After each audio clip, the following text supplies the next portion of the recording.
Bir neçə gün bundan öncə sizlərə mətbuatda öz nüfuzlarından sui-istifadə edib pul qarşılığında qələminə hörmət etməyən jurnalistlər barədə ətraflı məlumat vermişdik. Fikirləşmişdik ki, adlarını çəkdiyimiz şəxslər üçün böyük bir dərs olar.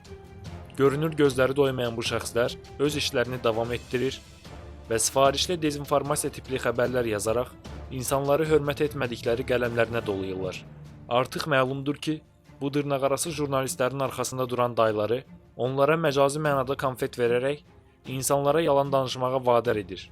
Bugün buna bir daha şahid olduq.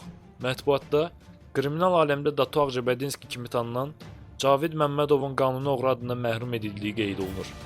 Məlumatda qeyd edilir ki, Yunanistanda keçirilən 22 nəfərdən ibarət sxotkada Dato Lotuguli ilə bağlı işlətdiyi xoşagəlməz ifadəyə aydınlıq gətirə bilmədiyi üçün Gürcü qanuni oğrular tərəfindən qanuni oğru adından məhrum edilib.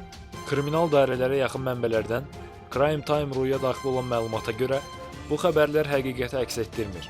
Cavid Yunanistanın xüsusi xidmət orqanları tərəfindən axtarışda olduğu üçün bir neçə ay öncə oranı tərk edib, hətta yayılan xəbərlərlə bağlı Gürcü qanuni oğrular da məlumatlandırılıb.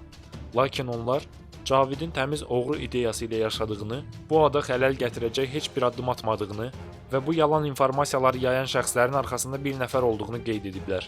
Qeyd edək ki, 2013-cü ildə Yunanistanda keçirilən sxotkada Cavid Məmmədov qanuni oğru adı ilə taclandırılıb.